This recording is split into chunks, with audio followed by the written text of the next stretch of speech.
Aspirants welcome to our YouTube channel knowledge hub में आपका एक बार फिर से स्वागत है। Students, Haryana CET practice set की जो सीरीज हमने चला रखी है उसी में आज हम करेंगे practice set number 16। 15 practice set हमारे कंप्लीट हो चुके हैं और वो सारी की सारी वीडियो हमने नॉलेज हब पर डाल रखी है।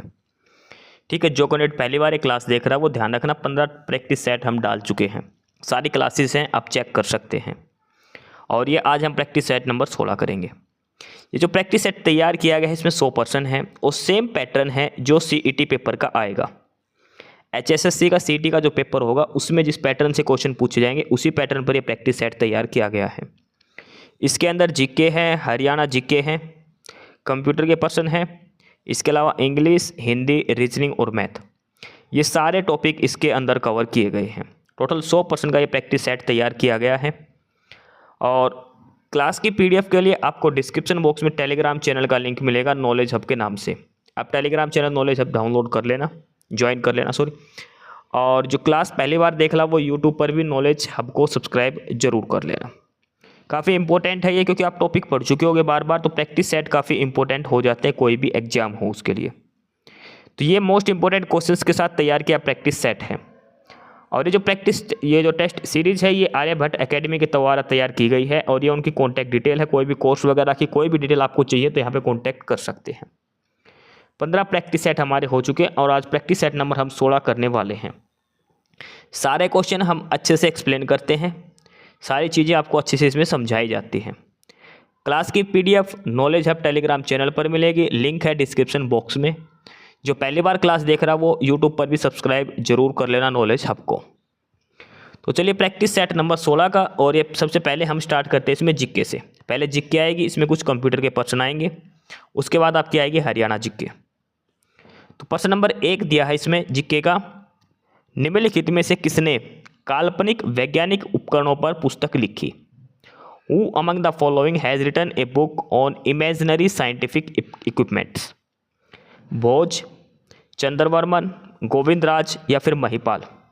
काल्पनिक वैज्ञानिक उपकरण, ऐसे वैज्ञानिक उपकरण जो सिर्फ हम इमेजिनेशन कर सकते हैं, वास्तव में संभव नहीं थे, जो बने ही नहीं वो। तो ये जो पुस्तक लिखी थी ये लिखी थी भोज ने। ये PYQ है, ध्यान रखना। ये क्वेश्चन पहले पूछा हुआ है, ये मत सोचना खुद से बना दिया क्या क्वेश्चन बना, ये पहले पूछा हुआ क्वेश्चन है। ये काल्पनिक वैज्ञानिक उपकरणों के ऊपर लिखी गई पुस्तक किसने लिखी थी? ये भोज ने लिखी थी। प्रश्न नंबर 2 है, शिवाजी के शासनकाल में विदेश मंत्री को क्या कहा जाता था? देखो, शिवाजी के शासनकाल में अष्टप्रधान होते थे, ठीक, 8 दिग्गज होते थे शिवाजी के शासनकाल में। इसमें कहा कि जो शिवाजी के शासनकाल में जो विदेश मंत्री होता था उस पोस्ट को क्या कहा जाता था? जो आज के समय जो विदेश मंत्री है, तो शिवाजी के शासनकाल में विदेश मंत्री को क्या कहा जाता था? सुमंत, अमात्य, सचिव या सरे नौबत? तो वो कहा जाता सुमंत। विदेश मंत्री को क्या कहा जाता? सुमंत। और जो प्रधानमंत्री होता था ना उस समय, जो मुख्यमंत्री होता था, उसको बोलता है अमात्य। तो जो फॉरेन मिनिस्टर जो था यानी कि विदेश मंत्री था जो शिवाजी के शासनकाल में, उसको सुमंत कहा जाता था। प्रश्न नंबर 3 है और ये पढ़ने का थोड़ा बड़ा क्वेश्चन है। इसमें लिखा है, भारतीय स्वाधीनता संघर्ष के संदर्भ में निम्नलिखित कौन सा कथन सही नहीं है? 4 कथन दे रखे हैं, 3 कथन सही है, 1 कथन है वो गलत है। आपको यह बताना है कि कौन सा कथन इनमें से गलत है। पहला कथन दिया है कि हकीम अजमल खान राष्ट्रवादी तथा चरमपंथी अरहार आंदोलन शुरू करने वाले नेताओं में से थे। यानी कि हकीम अजमल खान ने राष्ट्रवादी और चरमपंथी अरहार जो आंदोलन था वे शुरू जो जिन जिन नेताओं ने किया उसमें से एक थे। ठीक है ये। दूसरा है कि भारतीय राष्ट्रीय कांग्रेस के गठन के समय सर सैयद अहमद खान ने इसका विरोध किया था। जरूर किया था, ये बिल्कुल सही बात है। जो हम बोलते हैं सर सैयद अहमद खान, इन्होंने जब कांग्रेस की स्थापना हुई थी उस समय इसका विरोध किया था। ऑप्शन नंबर 4 दे रखा है कि मौलाना बरकतुल्ला और मौलाना अब्दुल्ला सिंध काबुल में भारत की अंतकालीन सरकार का गठन करने वालों में से थे। ये भी सही है। तीसरा दिया कि 1906 में गठित अखिल भारतीय मुस्लिम लीग ने बंगाल के विभाजन और अलग निर्वाचन समूह बनाए जाने का प्रबल विरोध किया था। ये गलत है। बंगाल का विभाजन का इन्होंने विरोध किया था, लेकिन अलग निर्वाचन समूह बनाने का विरोध इन्होंने नहीं किया था। जो अखिल भारतीय मुस्लिम लीग है उसने बंगाल विभाजन का तो विरोध किया था, लेकिन अलग निर्वाचन प्रणाली का विरोध इन्होंने नहीं किया था। तो जो स्टेटमेंट तीसरी दे रखी है ऑप्शन सी वाली, वो इसमें गलत दी गई है। प्रश्न नंबर 4 है। प्रश्न नंबर 4 के अंदर ऐसे 4 स्टेटमेंट दे गई है, 1 2 3 4। उसमें से आपको बताना कि कौन कौन सी सही है और कौन कौन सी गलत है।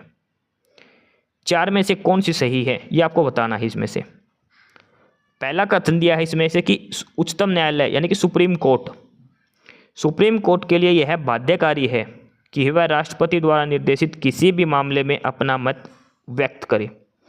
देखो सुप्रीम कोर्ट के लिए, देखो राष्ट्रपति सुप्रीम कोर्ट से जो सहायता है तो वो आर्टिकल 143 दिया है राष्ट्रपति और सुप्रीम कोर्ट की। लेकिन इसमें अगर राष्ट्रपति कोई भी मामले में अगर सुप्रीम कोर्ट से राय मांगता तो वो बाध्यकारी नहीं है। सुप्रीम कोर्ट अगर चाहे तो मना भी कर सकता है कि वो अपना उस पर मत व्यक्त नहीं भी कर सकता। ये कोई बाध्यकारी निर्णय नहीं है, ध्यान रखना। सुप्रीम कोर्ट के लिए बाध्यकारी नहीं है बिल्कुल भी कि वो जो राष्ट्रपति द्वारा निर्देशित किसी भी मामले में अपना मत व्यक्त करे, ये उसके लिए बाध्यकारी नहीं है। दूसरा कथन जो दिया है वो है कि परामर्शी अधिकारिता की शक्ति के अधीन प्राप्त किसी निर्देश पर उच्चतम न्यायालय की पूर्ण पीठ सुनवाई करती है। यानी कि जब कोई भी परामर्श के लिए कोई भी केस आता है कुछ भी, तो उस शक्ति कहते हैं जो सुप्रीम कोर्ट की जो पूरी पीठ होती है ना, वो उसकी सुनवाई करती है। परामर्शी पीठ का मतलब जब राष्ट्रपति किसी भी मामले पर या तो सहयोग मानता है या फिर कोई भी मैटर ऐसा हो जिस पर सुप्रीम कोर्ट के सारे जजेज परामर्श करें। कोई ऐसा मैटर जैसे कुछ भी ऐसा पुराना केस हो जिसे परामर्श की आवश्यकता, तो सारी पीठ एक साथ बैठती है, वो उस मामले की सुनवाई करती है। दूसरा है ये सही है बिल्कुल। तीसरा दिया है कि परामर्शी अधिकारिता के अधीन प्राप्त निर्देश पर व्यक्त किया हुआ उच्चतम न्यायालय का मत सरकार पर बाध्यकारी नहीं होता। देखो परामर्शी अधिकारिता का क्या होता है कि सरकार यानी कि जो राष्ट्रपति मान के चलिए सरकार, राष्ट्रपति क्या है वो सुप्रीम कोर्ट से कोई भी डिसीजन के लिए अपना विचार मांगते कि भाई हमें इस पर क्या करना चाहिए क्या नहीं करना चाहिए। सुप्रीम कोर्ट की पूरी पीठ बैठेगी, उसको सुनेगी, फिर उसके बाद उसका अपना निर्णय देगी। तो इसमें लिखा है कि उस पर सरकार बाध्यकारी, सुप्रीम कोर्ट का मत जो है वो सरकार पर बाध्यकारी नहीं होता। ये बिल्कुल सही बात दे रखी है। सुप्रीम कोर्ट सिर्फ अपनी राय देगी। परामर्शी अधिकारिता का मतलब सुप्रीम कोर्ट से सिर्फ राय मांगी गई है। सरकार जो है वो बाध्यकारी नहीं है कि जो सुप्रीम कोर्ट ने कहा वो सही है और उसको लागू करे। ठीक है, यानी कि जो कथन दूसरा और तीसरा ये दोनों सही हैं इसके अंदर। इसके अलावा चौथा कथन दिया गया है कि सुप्रीम कोर्ट को उसकी परामर्श अधिकारिता की शक्ति के अधीन एक बार में केवल एक ही निर्देश दिया। ये गलत है भाई। जो परामर्शी अधिकारी का जो शक्ति है सुप्रीम कोर्ट की, जिससे सरकार राय मांगते सुप्रीम कोर्ट से कि भाई हमें क्या करना चाहिए, तो उसमें एक बार के अधीन एक ही निर्देश ऐसा कुछ भी नहीं है। अगर एक से ज़्यादा निर्देश हैं तो सारे भेज सकते हैं सुप्रीम कोर्ट। एक बार में ही सारे निर्देश है वो सुप्रीम कोर्ट बताती है सरकार को, और सरकार बिल्कुल भी बाध्यकारी नहीं है कि वो निर्णय माने जो परामर्श के लिए जो भेजे हैं वो। ठीक है, तो केवल दूसरा और तीसरा जो कथन है वो सही है। इसमें केवल दूसरा और तीसरा जो कथन था वो सही है इसके अंदर। अगला है प्रश्न नंबर 5। इंडियन स्टैंडर्ड टाइम यानी कि जो भारत का जो मानक समय है वो, और ग्रीनविच मीन टाइम GMT जो बोलते हैं, इनके बीच में कितने का अंतर है। तो जो ग्रीनविच मीन टाइम से भारत का जो समय है इंडियन स्टैंडर्ड टाइम, वो कितने घंटे आगे हैं? 5.5 घंटे आगे है। कितना घंटा आ गया भारत का समय? 5.5 घंटे आगे है। ऑप्शन बी इसका उत्तर हो जाएगा।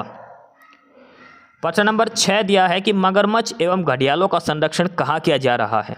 क्रोकोडाइल और घड़ियाल जो है वो कहाँ किया जा रहा है? नर्मदा और ताप्ती नदी में, वेणगंगा और पेंच नदी में, महानदी और ताप्ती नदी में, चंबल और सोन।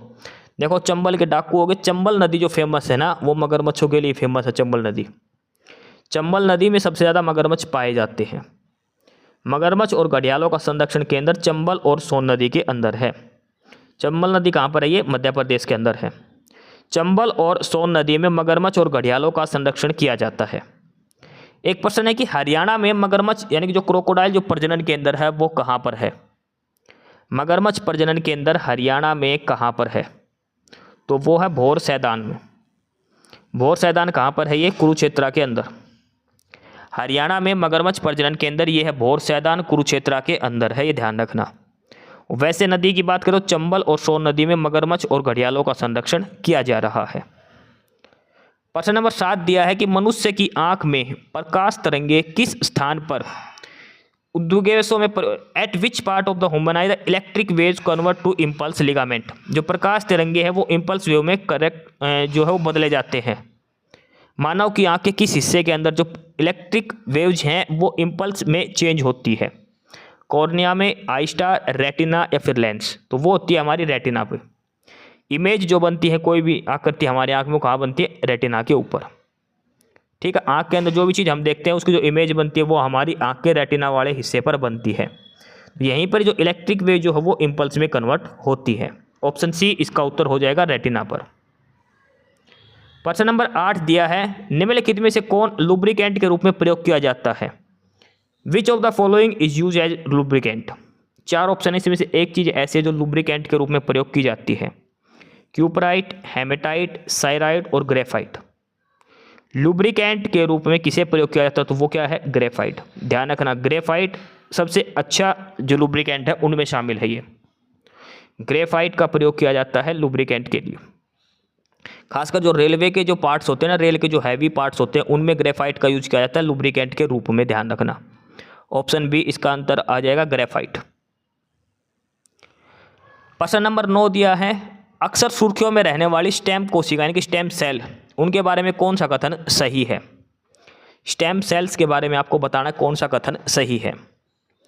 पहला है कि स्टेम कोशिकाएं केवल स्तनपायी जीवों से प्राप्त की जाती नहीं। स्टेम सेल है वो हर किसी जीव में पाएगी, चाहे स्तनधारी हो चाहे दूसरे जीव हो, सभी में स्टेम सेल्स पाई जाती है। ठीक है, केवल स्तनधारियों में ही नहीं होती, सभी में होती है ये। दूसरा कथन दिया है कि स्टेम कोशिकाएं नई औषधियों को परखने के लिए प्रयोग की जाती है। बिल्कुल, स्टेम सेल जो होती है इनका काम ही क्या होता है? जो भी नई जो दवाई बनाते हैं उसको स्टेम कोशिकाओं पर चेक किया जाता है कि वो क्या रिएक्ट करती है। ठीक है, अगर वो नेगेटिव बिहेवियर दिखाते हैं तो इसका मतलब जो दवाई बनाई हो हमारे शरीर के लिए नुकसानदायक है। तीसरा है कि स्टेम कोशिकाएं चिकित्सा थेरेपी के लिए प्रयोग की जाती है। बिल्कुल की जाती है।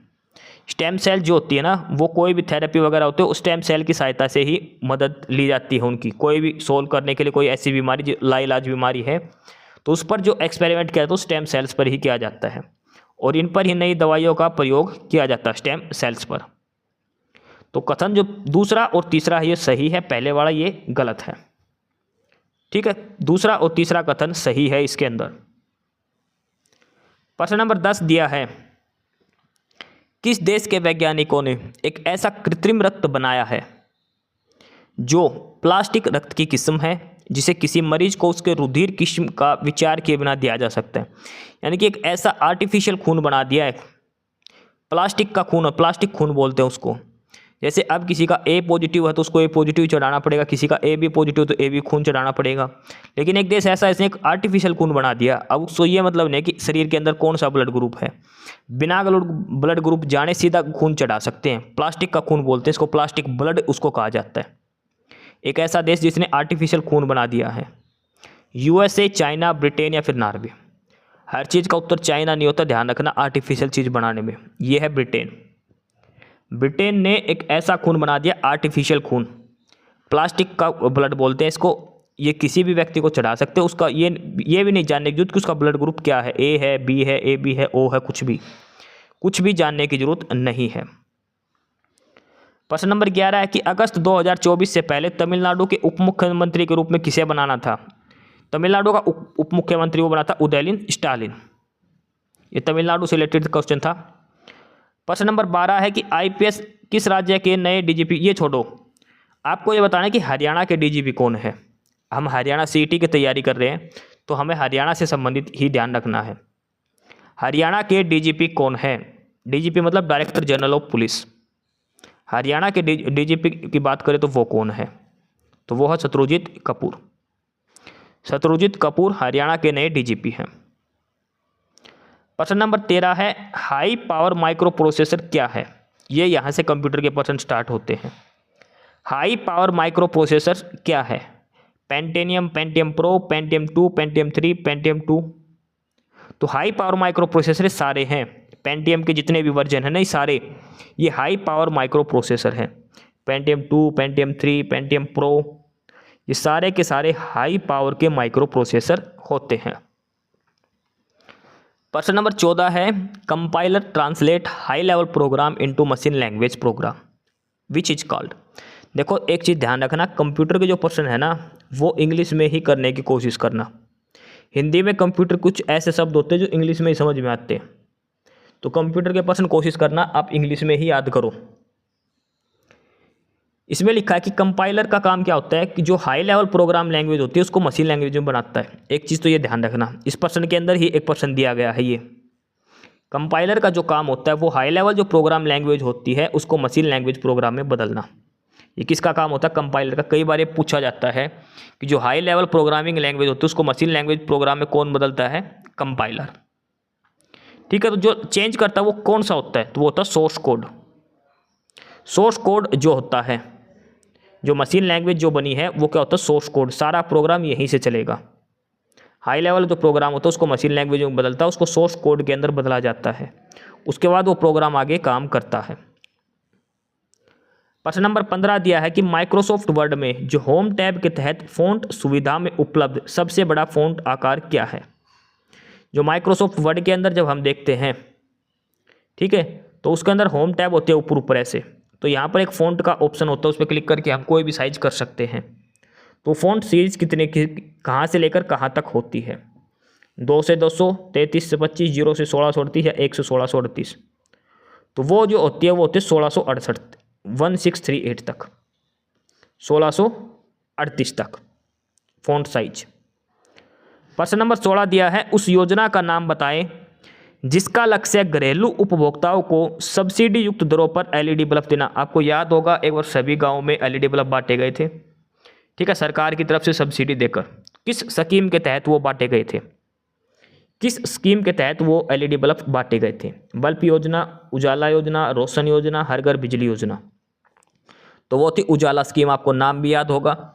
उजाला स्कीम के तहत सब जगह जो सरकार ने बिजली के जो एलईडी होती है वो बांटी थी, सस्ते दरों पर बांटी थी वो। प्रश्न नंबर 17 है विश्व सीमा शुल्क संगठन, विश्व सीमा संगठन की वर्ल्ड कस्टम ऑर्गेनाइजेशन कि एशिया प्रशांत क्षेत्र का उपाध्यक्ष कौन सा देश बन गया है? Which country has become the vice chairperson regional head of the Asia Pacific region of the world custom organisation? और ये बना है भारत। कौन सा देश बना है? ये बना है इंडिया। विश्व सीमा सुरक्षा संगठन जो कस्टम वाले होते हैं उसमें, कस्टम का जो ऑर्गेनाइजेशन में, उसमें एशिया पैसिफिक रीजन का वाइस चेयरपर्सन बना है भारत। प्रश्न नंबर 18 दिया है किस जगह पर भागीरथी और अलकनंदा नदी मिलती है? अलकनंदा और भागीरथी नदी कहाँ पर मिलती है? विष्णुप्रयाग, कर्णप्रयाग, रुद्रप्रयाग या फिर देवप्रयाग? तो ये मिलते हैं देवप्रयाग में। अलकनंदा और भागीरथी मिलती है देवप्रयाग के अंदर, ये ध्यान रखना, ऑप्शन डी मोस्ट इंपोर्टेंट है, उत्तराखंड के अंदर ये मिलती है। प्रश्न नंबर 19 और यहाँ से हमारी हरियाणा जीके शुरू होती है। हमने कंप्यूटर के प्रश्न देखे हैं, जीके भी को देख ली, जीके के अंदर साइंस वगैरह सारा कुछ आ लिया। अब आएंगे कुछ हरियाणा के प्रश्न। अब यहाँ से प्रश्न नंबर 19 से हरियाणा जीके हमारी स्टार्ट होती है। अब 12 से 13 प्रश्न हरियाणा जीके के अब इसमें पूछने वाले हैं। प्रश्न नंबर 19 दिया है कि हरियाणा गठन के समय कितने जिले थे? हरियाणा का गठन कब हुआ था? 1 नवंबर 1966 को। तो इसका कहने का मतलब है कि 1 नवंबर 1966 को हरियाणा में कितने जिले थे? 1 नवंबर 1966 को हरियाणा में कितने जिले थे? तो उस समय हरियाणा में 7 जिले थे। 7 जिले कौन कौन से थे? अम्बाड़ा, पहला जिला हो गया अम्बाड़ा जो अभी भी है। दूसरा है करनाल, करनाल के बाद अगला था गुड़गांव। कौन सा था? गुड़गांव। गुड़गांव के बाद एक था हिसार, हिसार के बाद एक था जींद, जींद के बाद एक था महेंद्रगढ़ और एक बच गया लास्ट रोहतक। ये 7 जिले थे 1 नवंबर 1966 को जब हरियाणा बना। जींद, रोहतक, महेंद्रगढ़, अम्बाड़ा, करनाल, गुड़गांव और हिसार, 7 जिलों के नाम जरूर याद रख लेना। 1 नवंबर 1966। प्रश्न नंबर 20 दिया कि फिरोज शाह तुगलक ने कौन सा शहर बसाया था? कैथल, फरीदाबाद, हिसार या सिरसा? तो फिरोज शाह तुगलक ने कौन सा शहर बसाया था? हिसार। फिरोज शाह तुगलक, देखो हिसार से संबंधित जो भी काम किए थे सारे लगभग सारे फिरोज शाह तुगलक ने किए थे। ठीक है, हिसार फिरोज शाह तुगलक। प्रश्न नंबर 21 है कि दिल्ली गुड़गांव जो हाईवे है वो कौन सा नेशनल हाईवे का हिस्सा है? दिल्ली गुड़गांव जो एक्सप्रेस है वो है NH8।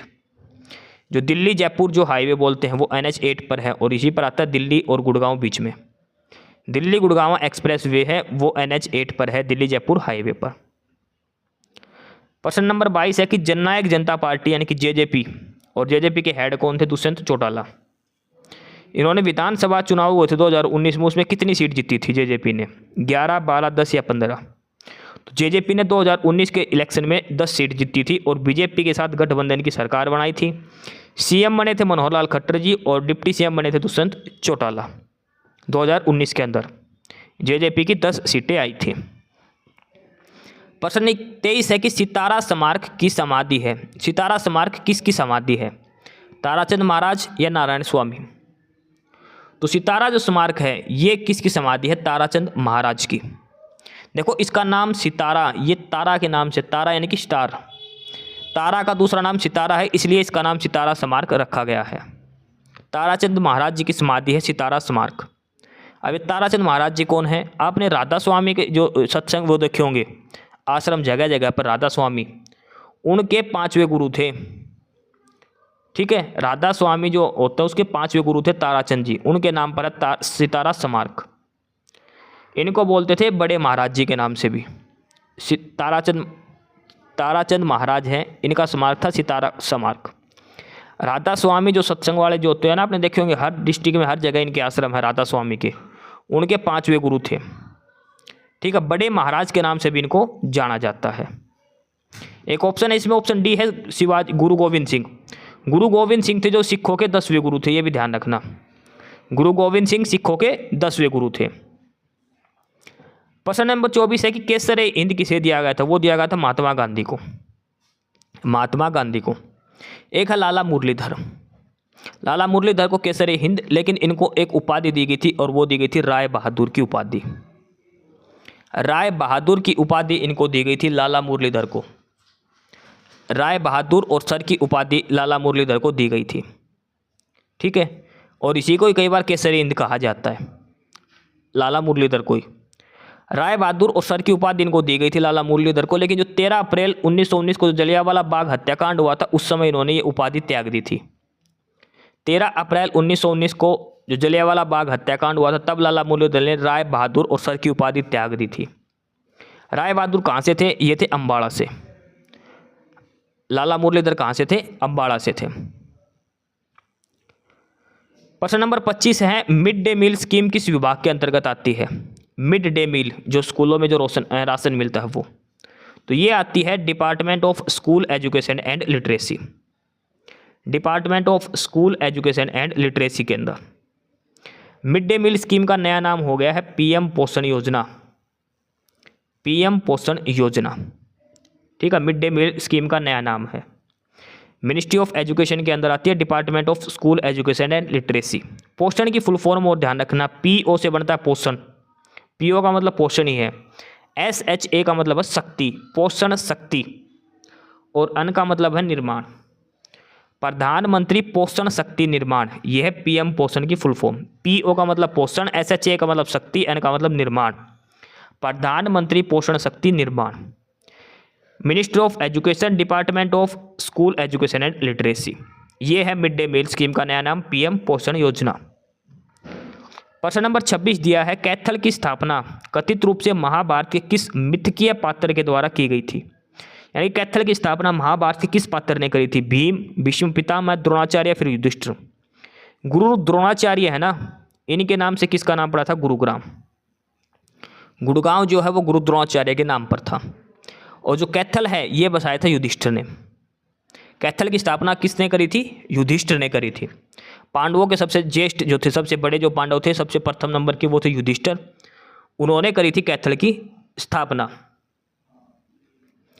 प्रश्न नंबर 27 है 27, थानेसर हरियाणा के किस जिले का पुराना नाम है?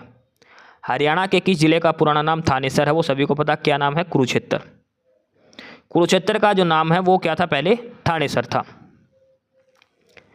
प्रश्न नंबर 28 दिया गया है कि स्वामी दयानंद सरस्वती ने हरियाणा के रेवाड़ी पहुंचने पर सबसे पहले क्या किया था?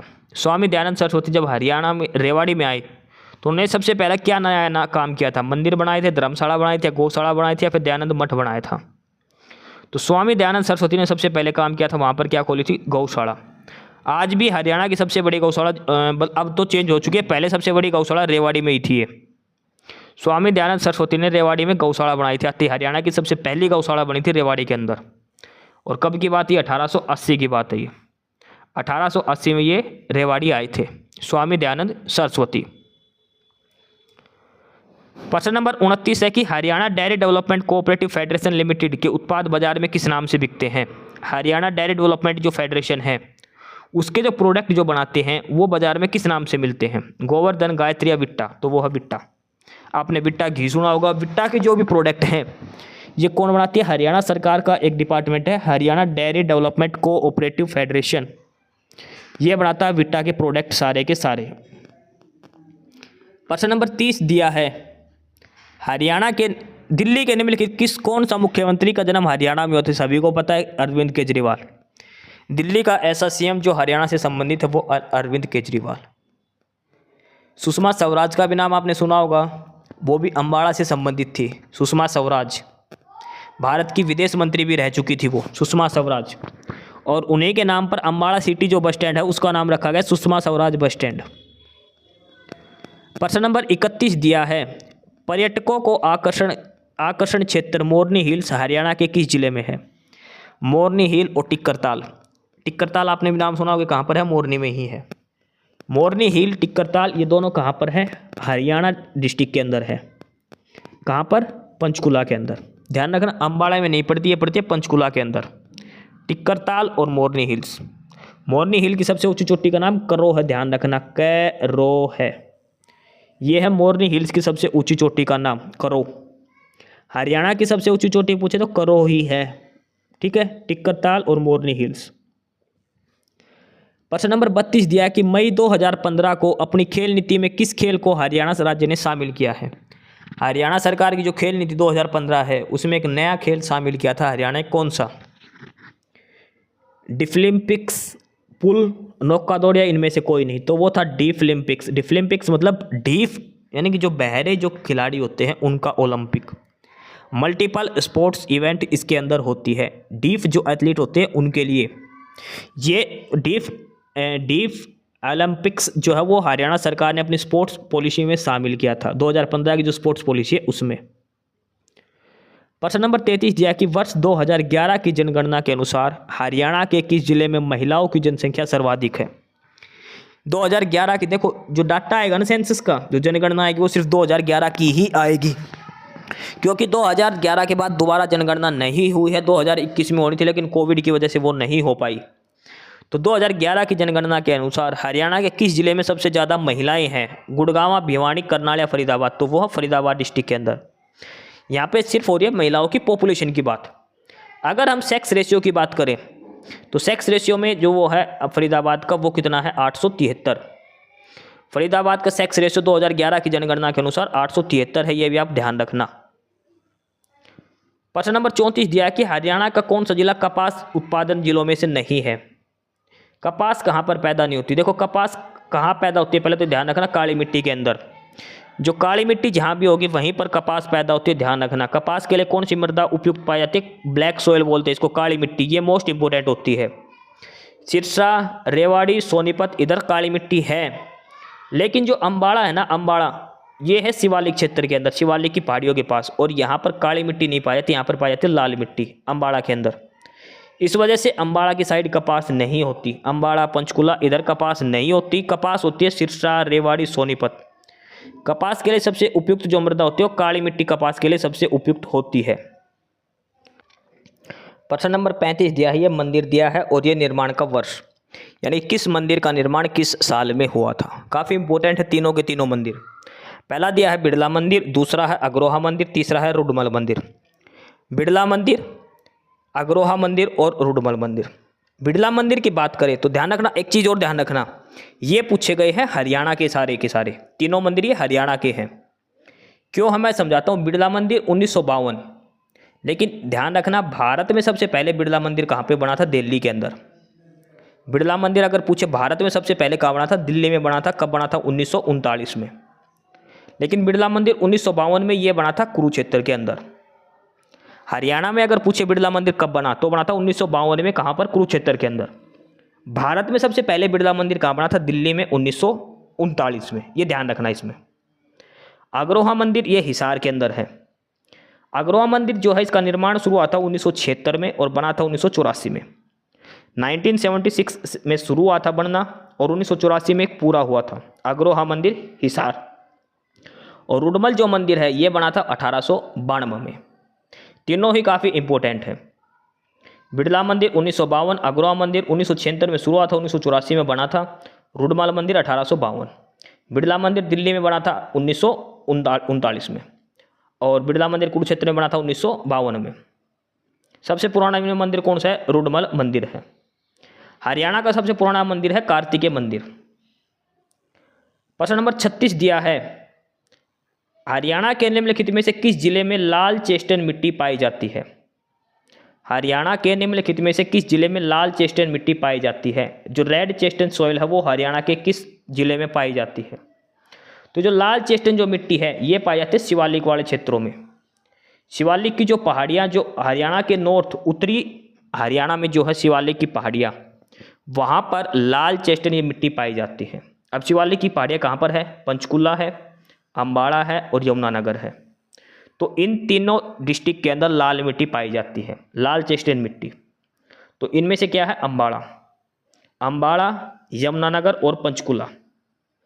यमुनानगर के अंदर जगाधरी हो गया, ठीक है, कालका के अंदर, यहाँ पर पाई जाती है लाल चेस्टन मिट्टी। अच्छा, इस मिट्टी की क्या खूबी है? इसका जो पीएच मान होता है ना वो होता है 6 से लेकर 6.9 तक का। 6 से लेकर 6.9 तक का मतलब ये एसिडिक मीडियम की है, बिल्कुल हल्की सी एसिडिक है। क्योंकि 7 का जो पॉइंट है 0 से 7 वो एसिडिक होती है, 7 से 14 वो बेसिक वाली क्षारीय होती है, 0 से 7 जिसका पीएच मान है वो अम्लीय होती है और 7 से 14 वाली क्षारीय होती है जिसका पीएच मान 7 से 14 है। तो इस मिट्टी का जो पीएच मान है वो 6 से लेकर 6.9 तक का है, यानी कि हल्की अम्लीय मिट्टी है ये, बहुत कम अम्लीय है ये। 7 पॉइंट जिसका है वो न्यूट्रल पॉइंट है, वो कौन सी मिट्टी हो जाती है? एल्कलाइन। जिसका पीएच मान 7 है वो क्या होता है? अल्कलाइन होता है, न्यूट्रल। लाल चेस्टन मिट्टी में क्या उगाया जाता है? गन्ना, मक्का, ये सारे इस लाल चेस्टन मिट्टी में उगाए जाते हैं। तो अम्बाड़ा, यमुनानगर, जगाधरी, पंचकुला इधर पाई जाती है लाल चेस्टन मिट्टी हरियाणा में। प्रश्न नंबर 37 दिया है कि कैथल के गोला चिक्का बाबा मीरान नौबहार की मजार कितने साल पुरानी है? कैथल के गोला चिक्का में एक मजार है बाबा मीरान नौबहार और ये लगभग 550 साल पुरानी है। इतना याद रखना, ज़्यादा मत पढ़ना इसको, लगभग 550 साल पुरानी है ये। प्रश्न नंबर 38 है कि हरियाणा की निम्नलिखित झीलों में से किस झील को 7 नदियों का मिलन स्थल माना जाता है?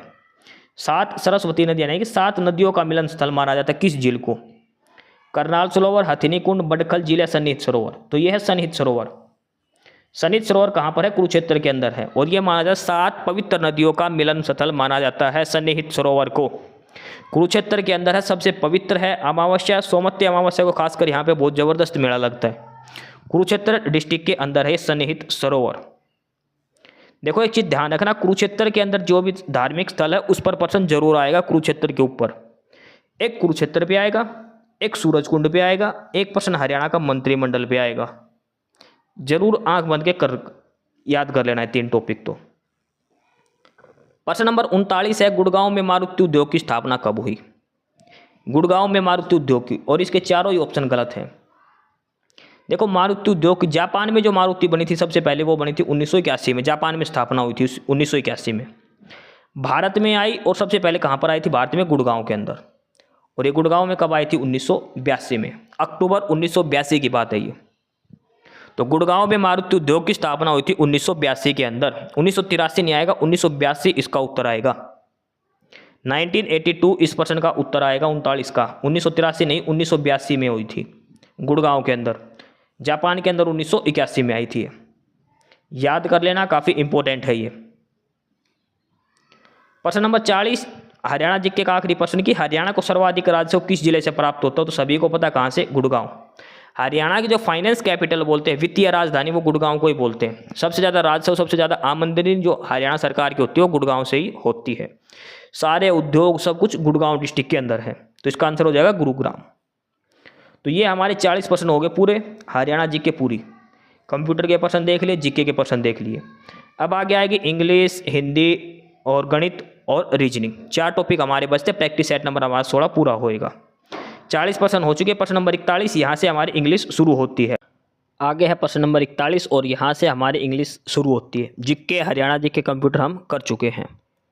आराम से करना इंग्लिश, ये ही वर्ड पढ़ लो जो मैं करवा रहा हूँ, यहीं से पेपर में आएगा। प्रश्न नंबर 41 है सिनोनियम बताना आपको वर्ड इम्पेकेबल का। इम्पेकेबल का पर्यायवाची शब्द आपको बताना है। इम्पेकेबल का अर्थ क्या होता है? जिसमें कोई त्रुटि ना हो, त्रुटिहीन। ठीक है, तो देखो पहला इम्परफेक्ट। इम्परफेक्ट का मतलब जो पूर्ण ना हो। स्मूथ मतलब साफ सुथरा, सही। तो इम्पेकेबल का जो सिनोनियम होता है वो फ्लॉलेस। दोनों का अर्थ होता है त्रुटिहीन, जिसके अंदर कोई भी गलती ना हो। इम्पेकेबल का सिनोनियम है फ्लॉलेस। प्रश्न नंबर 42, क्वेश्चन नंबर 42 है, आपको वन वर्ड बताना है और ये दिया है कि a person who suffers from an imaginary illness. एक ऐसा आदमी जो ऐसी बीमारी जो है ही नहीं उससे सफ़र करता है, जो उसको है ही नहीं, वो जो हम मानसिक बीमारी जो होती है ना, हम सोच के अपने आप बना लेते हैं वो। देखो क्लेप्टोमानिया तो क्या होता है? चोरी करने की आदत। कई लोग होते हैं जो चोरी करने की जिनको आदत होती है। तो ऐसी बीमारी, इमेजिनरी बीमारी, वो होती है हाइपोकोंड्रियक। हाइपोकोंड्रियक वो आदमी होता है जो एक ऐसी इमेजिनरी बीमारी से ग्रसित होता है जो उसके होती भी नहीं है।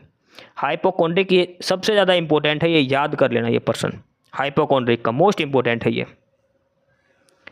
क्वेश्चन नंबर 43 है और इसको आपको वन वर्ड बताना है और ये दिया है कि ए ज्योमेट्रिकल फिगर विद 8 साइड। ऐसी आकृति जिसके 8 भुजाएं हो। हिंदी में बोलते हैं अष्टभुज। इंग्लिश में क्या बोलते हैं? Octagon, hexagon, pentagon. देखो पेंटागन में 5, हेक्सागन में 6, पैरेललोग्राम में 4। तो ऑक्टागन में कितनी भुजाएं आती है? 8। तो ए फिगर हैविंग 8 साइड वो होता है ऑक्टागन। ऑप्शन ए इसका उत्तर हो जाएगा। अगला है 44 नंबर। करेक्ट स्पेलिंग बताने आपको परमिशन की। परमिशन होता है अनुमति लेना।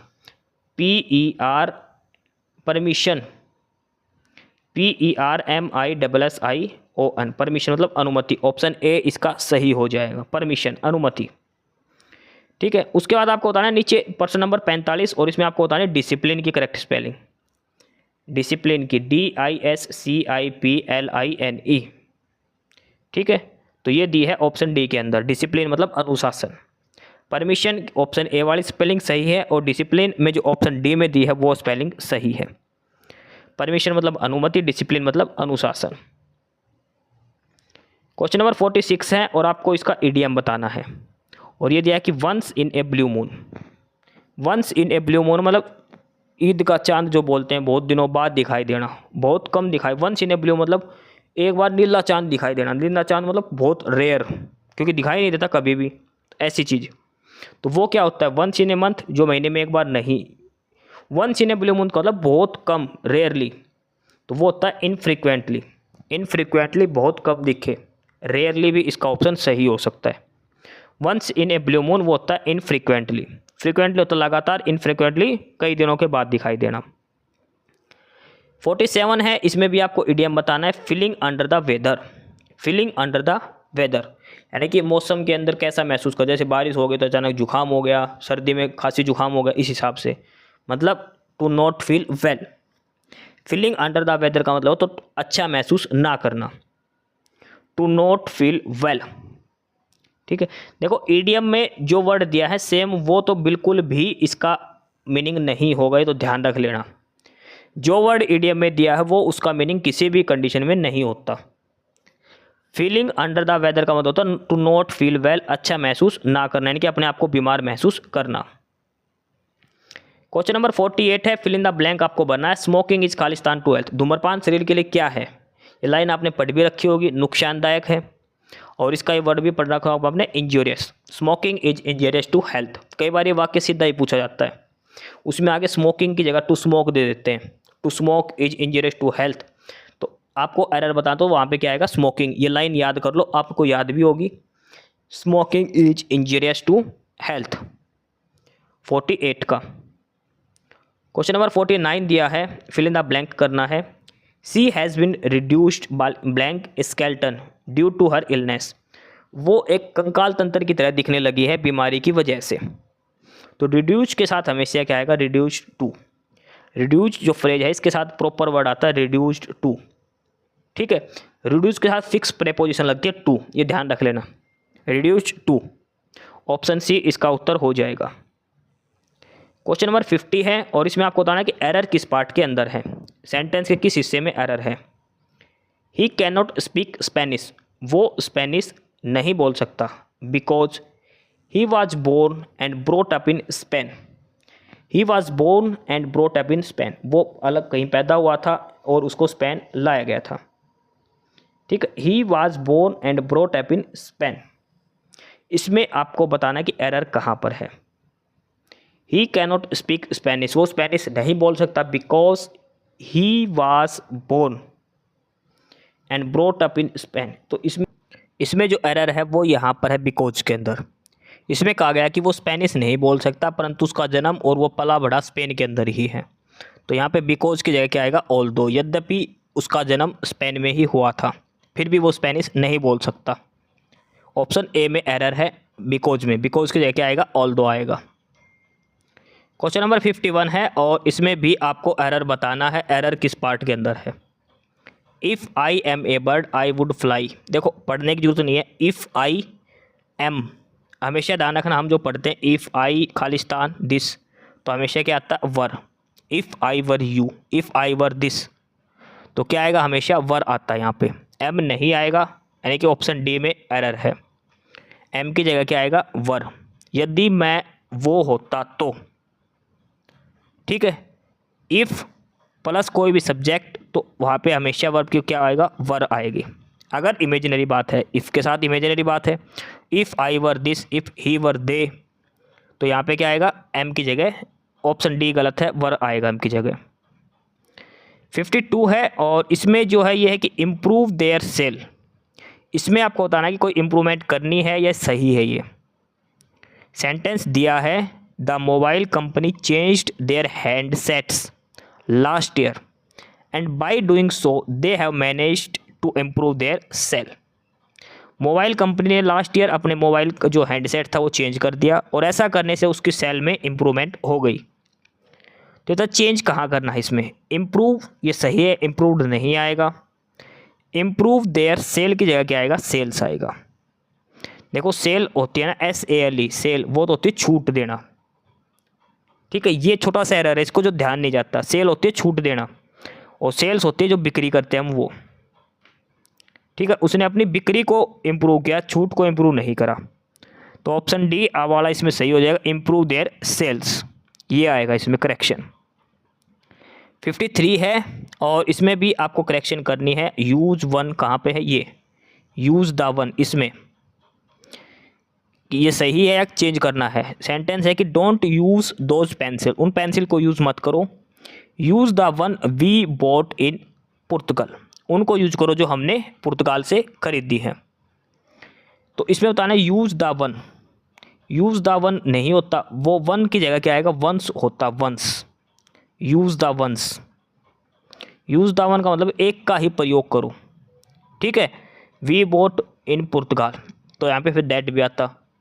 तो यूज़ द वन की जगह क्या आएगा, use the once. Option D इसका करेक्ट उत्तर हो जाएगा।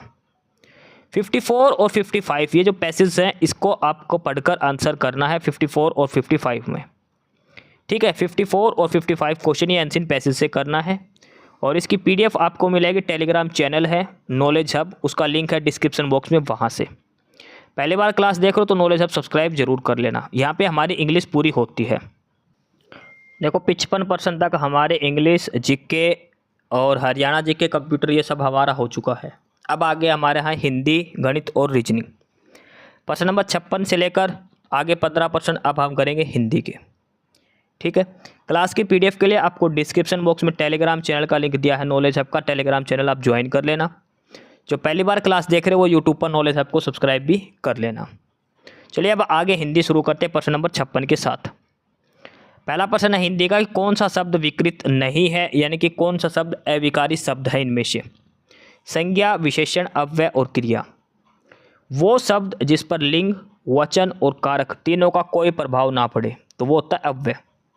अव्यय अविकारी शब्द होता है जो विकृत नहीं होता, जिसमें कोई विकार नहीं होता, जिसमें कोई विकृत नहीं होता, वो होता है अव्यय। तो इसका उत्तर हो जाएगा ऑप्शन बी, इसका करेक्ट आंसर हो जाएगा अव्यय। प्रश्न नंबर 57 दिया है कि निम्नलिखित में से कौन सा शब्द स्त्रीलिंग नहीं है, यानी कि पुल्लिंग शब्द कौन सा है इनमें से। रामायण, मछली, प्रार्थना या मकान। देखो मैंने रामायण देखी, मैंने रामायण सुनी, स्त्रीलिंग भाव का है ये। मछली, मछली तो स्त्रीलिंग शब्द है। प्रार्थना, मैंने प्रार्थना करी, ये भी स्त्रीलिंग भाव का। लेकिन मकान, मैंने मकान बनाया, मैंने नया मकान देखा, ये क्या है, पुल्लिंग शब्द है। तो ऑप्शन डी जो है इसमें वो एक पुल्लिंग है। अगला है प्रश्न नंबर 58 और इसमें आपको बताना है कि इस वाक्य में कर्म क्या है। प्रवीण के भाई ने प्रथम पुरस्कार प्राप्त किया, इस वाक्य में कर्म बताना है। देखो कर्ता कारक का क्या चिन्ह होता है, ने, जहाँ जिसके साथ ने है वो है कर्ता। अगर इसे पूछता कर्ता कारक क्या है तो वो है प्रवीण के भाई, तो भाई जो है वो कर्ता कारक है। करण क्या है, कर्म कारक क्या है, कर्म का चिन्ह क्या है, को, तो कर्म का चिन्ह क्या है, को। तो उसने किसको प्राप्त किया, प्रथम पुरस्कार को। अगर हम इसको पढ़ें तो क्या है, प्रवीण के भाई ने प्रथम पुरस्कार को प्राप्त किया। तो इसमें जो कर्म कारक क्या है वो आएगा प्रथम पुरस्कार। इसमें क्या पूछा हमें, कर्म कौन सा, तो वो क्या आएगा, प्रथम पुरस्कार। ठीक है, कर्म क्या हुआ उसका, प्रथम पुरस्कार उसने प्राप्त किया है, तो कर्म क्या होगा, प्रथम पुरस्कार। प्रश्न नंबर 59 दिया है कि अंध का तद्भव क्या होगा। अंध शब्द का, अंध शब्द का तद्भव होता है अंधा। अंध शब्द का तद्भव क्या होगा, अंधा होगा। प्रश्न नंबर 60 दिया है कि अधिकारी में उपसर्ग कौन सा है। देखो उपसर्ग क्या होता है, जो शब्द के आगे लगते हैं। तो अधिकारी में उपसर्ग क्या है, ए, री, अधि या ई। तो री तो होगा नहीं, ना ई होगा, ये तो प्रत्यय में आएंगे। तो अधिकारी में जो उपसर्ग की बात है तो वो कौन सा उपसर्ग होता है, अधि। अधिकारी में उपसर्ग पूछे तो कौन सा है, अधि उपसर्ग होता है। अगला है प्रश्न नंबर 61, बहिरंग का विलोम शब्द बताओ। बहिरंग का मतलब होता है बाहर, किसी चीज, कोई चीज है और उसके बाहर जो रंग हो रखे वो होता है बहिरंग। ठीक है, तो अंदर देखो बाहर रंग है वो बहिरंग, इसका विलोम यानी कि उल्टा बताना, तो इसका मतलब क्या होगा, इस चीज का अंतर रंग, अंतर जो रंग है वो। ऑप्शन बी उत्तर होगा अंतरंग। बहिरंग मतलब बाहर रंग करना, अंतरंग मतलब अंदर करना, बाहर और अंदर, ये इसका विलोम है। सर्वांग मतलब चारों तरफ, चतुरंग मतलब चार, तो ऑप्शन बी उसका उत्तर हो जाएगा। अगला है प्रश्न नंबर 62, इसमें दिया है कि बादल शब्द का समानार्थी शब्द बताना है, यानी कि जो बादल का अर्थ है वो उसी शब्द का भी बादल मतलब होगा, यानी कि बादल का पर्यायवाची बताना है आपको। अंबुज, जलज, नीरज और अंबुद। तो जो तीन शब्द है ना, अंबुज, जलज और नीरज, ये तीनों किसके पर्यायवाची है, कमल के। कमल के पर्यायवाची है अंबुज, जलज और नीरज, और बादल का क्या पर्यायवाची है, अंबुद। ठीक है, बादल का पर्यायवाची क्या है, अंबुद, ऑप्शन डी। प्रश्न नंबर 63 है, प्रमत्त स्वेच्छाधारी, ये क्या होता है, उन्मत्त। क्या है ये, उन्मत्त है।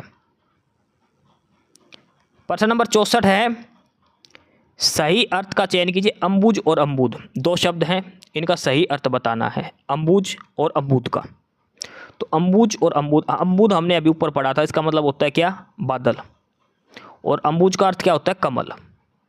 तो कमल और बादल इसका सही अर्थ है, ये हमने पढ़ा है। देखो प्रश्न नंबर 62 में, अंबुज, जलज और नीरज, ये तीनों क्या होते हैं, कमल, और ये जो अंबुद है इसका मतलब क्या होता है, बादल। तो 62 और 64 नंबर प्रश्न एक ही चीज पूछी गई आपसे, अंबुज का मतलब कमल और अंबुद का मतलब बादल, जो ऑप्शन ए में दिया है। प्रश्न नंबर 65 है कि अनिश्चित जीविका के लिए एक सही शब्द क्या है। अनिश्चित जीविका लिए, और वो है आकाश वृत्ति। आकाश वृत्ति, ऑप्शन डी इसका सही आंसर हो जाएगा।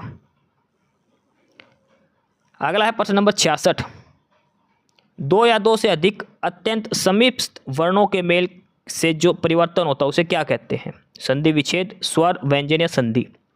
देखो दो वर्ण हैं, एक दूसरे के पास में है, इनका जो मेल होगा तो उससे जो परिवर्तन होता है उसे क्या कहते हैं, तो होता संधि। अगर विच्छेद होना होता ना एक वर्ण का, किसी एक शब्द में वर्ण का मेल होने से दो वर्ण बनते तो वो होता है संधि विच्छेद। लेकिन इसमें मेल किया है, शब्द जोड़े गए हैं, तो वो किस में होता है, संधि के अंदर। संधि के अंदर दो वर्णों का मेल होता है, इससे उनमें परिवर्तन होता है, शब्द का भाव बदलता है। ऑप्शन डी उत्तर हो जाएगा। प्रश्न नंबर 67 है और इसमें हमें समास बताना है। हमें यथाशक्ति दान करना चाहिए। तो इसमें जो यथाशक्ति शब्द है इसमें समास बताना है कौन सा है।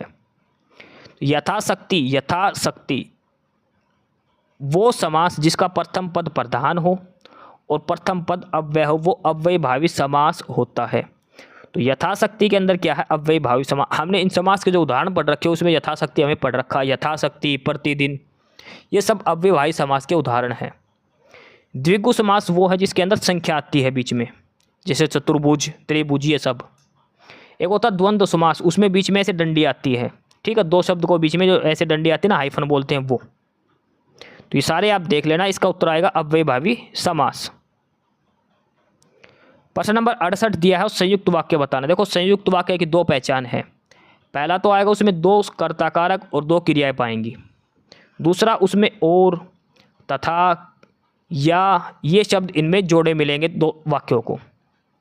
जैसे ऑप्शन 1 है कि मैं परीक्षा देने के लिए इलाहाबाद जा रहा हूँ, ये साधारण सरल वाक्य है। ऑप्शन बी है मुझे परीक्षा देनी है अतः दिल्ली जा रहा हूँ। तीसरा है कि मुझे परीक्षा देनी है और मैं गोरखपुर जा रहा हूँ, ये है संयुक्त वाक्य। दो वाक्य जुड़े हैं और से। ऑप्शन डी है मैं दिल्ली जा रहा हूँ क्योंकि मुझे परीक्षा देनी है, ये मिश्रित वाक्य है। तो संयुक्त वाक्य क्या हो गया, ऑप्शन सी, मुझे परीक्षा देनी है और मैं गोरखपुर जा रहा हूँ। दो वाक्य जोड़ रखे हैं और शब्द के साथ, मुझे परीक्षा देनी है, मैं गोरखपुर जा रहा हूँ, ये दो वाक्य हैं। तो ये हो गया संयुक्त वाक्य। प्रश्न नंबर 69, श्लेष अलंकार। देखो अलंकार तीन होते हैं, शब्दालंकार, अर्थालंकार, उभयालंकार। जहाँ शब्द के कारण काव्य में सौंदर्यता बढ़े वो शब्दालंकार, जहाँ शब्द के अर्थ से सौंदर्यता बढ़े वो अर्थालंकार, जहाँ शब्द और अर्थ दोनों से सौंदर्य बढ़े वो होता उभयालंकार। इसलिए पूछा श्लेष अलंकार क्या है, तो श्लेष अलंकार एक शब्दालंकार है। श्लेष अलंकार क्या है, शब्द अलंकार है। लास्ट प्रश्न है हिंदी का, प्रश्न नंबर 70, अमा निशा। निशा होती है रात्रि, अंधेरा, अंधकार। तो अमा निशा होता है गहन अंधकार, जब ज़्यादा अंधेरा हो जाए तब। ठीक है, तो यहाँ तक हमारे 70% हो चुके हैं। 70% का मतलब क्या हो गया, GK, computer, Haryana GK, English और हिंदी हमारी हो चुकी है। अब दो ही टॉपिक बचे, एक मैथ बटा एक रीजनिंग। ये दो टॉपिक अब हम करते हैं प्रश्न नंबर 71 से लेकर 100 के बीच में। 70% हमारे हो चुके हैं। क्लास की PDF आपको डिस्क्रिप्शन बॉक्स में टेलीग्राम चैनल का लिंक होगा नॉलेज हब का, वहाँ से मिलेगी। पहली बार क्लास देख रहे हो, नॉलेज हब को यूट्यूब पर सब्सक्राइब जरूर कर लेना। सवाल नंबर 71 दिया है, गणित का पहला सवाल है ये कि 11, 12, 13, 14 से लेकर 60 तक इन संख्याओं का योग कितना होगा। 11 से लेकर 60 तक जो संख्याएं हैं इनका योग कितना होगा। तो जो लगातार क्रमागत संख्याओं का जो हम सम निकालते हैं वो निकालते हैं SN, और वो कैसे निकालते हैं, n/2 bracket 2a + n-1 into में d। इस हिसाब से हम लगातार क्रमागत संख्याओं का जोड़ निकालते हैं, n/2 इंटू में 2a + n-1 into d। n क्या होता है, टोटल नंबर ऑफ संख्याएं जो कितनी है, सारी संख्याएं। 11 से लेकर 60 तक कितनी संख्याएं होगी, टोटल 50। तो n की वैल्यू कितनी आ गई, 50। a क्या होती है, a होती है प्रथम संख्या, प्रथम पद को a बोलते हैं। तो a का मान कितना हो गया, 11 हो गया यहाँ पर। d क्या होता है, लगातार संख्याओं के बीच का जो अंतर है, दो क्रमागत संख्याओं के बीच का अंतर है। तो इनके बीच में अंतर कितना है, सभी संख्याओं के बीच में 1 नंबर का। 11 से 12 1 का अंतर, 12 से 13 1 का अंतर। अब यहाँ पर पुट करेंगे तो n का मान कितना है, 50। 50/2, 2 गुणा में a कितना है, 11। तो 2 गुणा 11 करें कितना हो जाएगा, 22, जमा n-1, n कितना है 50, 50 में से 1 गया तो 49, और d के मान कितना है 1। ठीक है, 50/2 करेंगे तो 25 गुणा में, और ये कितना बचेगा, 49 में 22 जोड़ दो, 50, 70 और ये बन जाएगा 71। ठीक है, 25 गुणा में 71, ये आपका उत्तर आ जाएगा, और ये आएगा 1775 आएगा लगभग, 1775 इसका उत्तर आ जाएगा, ऑप्शन बी। आपको ये फार्मूला याद रखना, SN = 2n bracket n SN बराबर n/2 bracket 2a + n-1 into में d। n का मान 50 है, a का मान 11 है, d का मान 1 है। n 50 क्या है, 11 से लेकर 60 तक कितनी संख्याएं, ये n होती है टोटल संख्याएं। सवाल नंबर 72 दिया है, दो संख्याओं के बीच का अंतर उनके योग का 45% है। तो बड़ी संख्या और छोटी संख्या का अनुपात बताओ। बड़ी संख्या और छोटी संख्या का अनुपात, दो संख्याओं के बीच का अंतर, उनके अंकों का योग एक संख्या a मान ली, दूसरी हमने b मान ली, इनका जोड़ अगर हमने 100 मान लिया हमने 100 है, तो इनका अंतर जो दिया है वो इनके जोड़ का 45% है। तो यानी कि इनका अंतर कितना होगा, 100 का 45% निकालेंगे तो 45। कहने का मतलब है कि अगर दो संख्याओं का जोड़ 100 है ना, तो उनका अंतर कितना है, 45 दिया है। a अनुपात b हमें बताना है। तो यहाँ से पहले a का मान निकाल लो, 2a बराबर 145, a का मान कितना आ जाएगा, 145/2 आ गया। अब किसी भी एक वैल्यू में a का मान पुट करेंगे तो b का मान कितना आ जाएगा, भाई a की जगह 145/2 रखेंगे हम, तो b कितना आ जाएगा, 100 - 145/2। 200 में से 145 गया तो कितना बचेगा, 55/2। दूसरी संख्या कितनी आ जाएगी, 55/2। पहली संख्या कितनी आ गई, 145/2, दूसरी कितनी आ गई, 55/2। इनका अनुपात बताना, 2 से 2 कट गया, 145 अनुपात 55, 5 से काटेंगे तो ये आ जाएगा 29/11।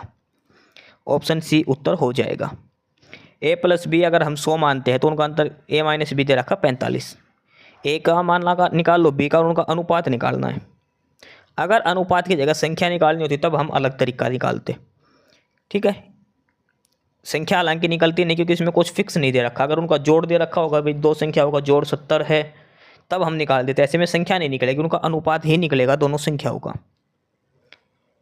प्रश्न नंबर 73 दिया है, 10/21, 20/63, 55/56 इन संख्याओं का एलसीएम बताओ। इन संख्याओं का एलसीएम बताओ। ये आगे 16 नहीं आएगा, 16 गलत है ये क्वेश्चन। इतना ही है, 10/21, 20/63 और 55/56। देखो अगर इन संख्याओं का एलसीएम निकालना है ना, फ्रैक्शन में कोई संख्या दे रखी है x/y, a/b, p/q, 3 संख्या दे रखी है मान लो, इनका एलसीएम निकालना है ना, तो ऊपर वाली तीनों संख्याओं का एलसीएम ले लो। x, a और p इनका एलसीएम आएगा, ठीक है। ऊपर वाली संख्या का एलसीएम आएगा और नीचे इनका HCF आएगा। नीचे जो संख्याएं बचेगी इनका HCF आएगा। एलसीएम आएगा ऊपर 3 संख्याओं का और नीचे की जो 3 है उनका HCF आएगा। कब, अगर हमें एलसीएम निकालना है। अगर हमें HCF निकालना होता तो ऊपर वालों का HCF आता, नीचे वाले का एलसीएम आता। कहने का मतलब है कि इस सवाल में जो चीज़ पूछी है ना, अगर एलसीएम पूछा है तो ऊपर वाले का एलसीएम, अगर HCF पूछा है तो ऊपर वाले का HCF। जो चीज़ पूछे वो ऊपर वाले का निकलेगा और दूसरे का नीचे वाले का। इसमें पूछा है एलसीएम तो ऊपर वाले का एलसीएम, नीचे वाले का HCF। तो 10, 20 और 55 का अगर हम एलसीएम निकालेंगे तो वो आएगा 220, और 21, 63, 56 का HCF निकालेंगे वो आएगा 7। तो 220/7 इसका उत्तर हो जाएगा ऑप्शन बी के साथ। सवाल नंबर 74 है, ये सिंप्लीफिकेशन का सवाल दिया गया है। इसमें फार्मूला लगेगा बोर्ड मास का। अब बोर्ड मास का ये तो सही है, divide, multiply, add, subtraction. B होता ब्रैकेट, ब्रैकेट इसमें दिया नहीं है। फिर आएगा ऑफ, और ऑफ का हिंदी मतलब होता है का मतलब गुणा। सबसे पहले ये सोल्व होगा, 2/3 गुणा में 21/8, यानी कि ये लिखा जाएगा पहले 24/4 माइनस 42/24, और ये भाग का 4 है, ये 4 ऊपर चला जाएगा, ऐसे सोल्व होगा। ये आ जाएगा 6 - 4 × 6 = 24, 6 × 7 = 42, 6 - 7 करेंगे तो -1 उत्तर आ जाएगा ऑप्शन ए। -1 इसका उत्तर हो जाएगा। सवाल नंबर 75 दिया है, इन संख्याओं का एवरेज बताना है। और अगर किसी संख्या का एवरेज निकालते तो हम क्या करते हैं, उन संख्याओं को जोड़ के जितनी संख्या है उससे भाग दे देते हैं। अगर आप इन सभी संख्याओं को जोड़ोगे तो आपका जोड़ बनेगा 2780, 8780। इसको अगर हम 5 से भाग देंगे तो इनका एवरेज आएगा 556। इसके चारों ही ऑप्शन गलत है इस सवाल के।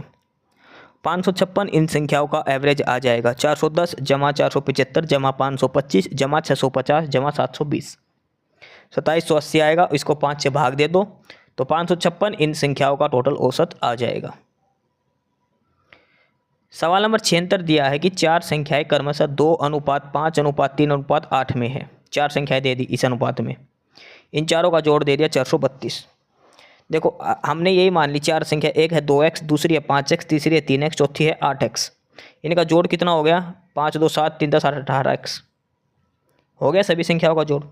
लेकिन इनका जोड़ दिया कितने के बराबर है, 432 के, यानी कि 18x किसके बराबर दे दिया, 432 के। तो x का मान कितना आ जाएगा, 18 दूनी 36 और 18 चौक 72, x का मान आ गया 24। यानी कि इन संख्याओं को 24 से गुणा करनी है। पहली संख्या कितनी आएगी, 24 दूनी 48, दूसरी आएगी 24 5 120, तीसरी आएगी 24 या 72, चौथी आएगी 24 गुणा में 8 करके। इसने पूछा कि पहली और चौथी संख्या का जोड़ बताओ। पहली और चौथी को हम जोड़ेंगे 8 और 2 10, 10x, x का मान कितना 24, तो 24 गुणा 10 करेंगे तो 240।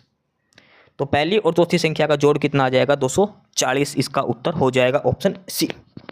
ठीक है, संख्याएं को जिस अनुपात में दे रखी है उनको टोटल जोड़ लो x के साथ, x का मान निकाल दो। सवाल नंबर 73 दिया है कि एक व्यक्ति अपनी आय का 35% भोजन पर और 55% कपड़ों पर करता है। उसके बाद उसके पास 400 रुपये बच गए। खर्च कितना कर दिया 35% जमा 55%, कितना प्रतिशत खर्च हो गया 90%। हम जो इनकम होती है हमारी वो कितना मानते हैं 100% मान के चलते हैं। 100% इनकम थी, 90% खर्च कर दिया, कितने परसेंट बच गई 10%। 10% की वैल्यू किसने दे दी, लेकिन उसके पास रुपए बच गए कितने 400, यानी कि 10% कितना हो गया 400। 100% निकालेंगे तो उसका एक जीरो और लगा देंगे दोनों साइड, यानी कि 4000 रुपये। उसकी इनकम जो थी, उसकी सैलरी जो थी वो 4000 रुपये थी। सवाल नंबर 78 दिया है कि ए अपने वेतन का 80% और बी अपने वेतन का 75% खर्च करता है, लेकिन दोनों की बचत बराबर है। देखो इस सवाल में क्या दिया है, उनकी बचत बराबर दी है, यानी कि ए की जो सेविंग है वो बी की सेविंग के बराबर है। यानी कि ए ने कितना बचाया है, ए की सेविंग का कितना परसेंट बचा है 20%।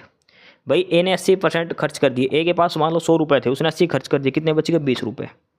बराबर बी ने भी अपनी आय का 75% कर दिया, बी का कितना बच गया 25%। ए का 20% बराबर बी का 25%। 5 से काटेंगे 5 चौक 20, 5 5 25, यानी कि क्या आ गया 4A बराबर 5B। यहाँ से A बटा B निकालेंगे तो कितना आ जाएगा 5/4। ये इनकी इनकम का अनुपात आ जाएगा। ये बचत का भी अनुपात है, इनकी इनकम का भी अनुपात है, क्योंकि ये इनकम दे रखी है, बचत तो बराबर है दोनों की। ए की इनकम का 20%, बी की इनकम के 25% के बराबर है, ये चीज़ इन्होंने लिख रखी है। 20% कहाँ से आ गया, 80% खर्च करने के बाद 20% बची। 25% कहाँ से आ गया, 75% खर्च कर दिया, 25 बचा। यानी कि ए और बी की जो इनकम हो 5 और 4 है। ठीक है, ए की इनकम 5 है, बी की 4 है, लेकिन टोटल योग दे दिया उनका 72,000।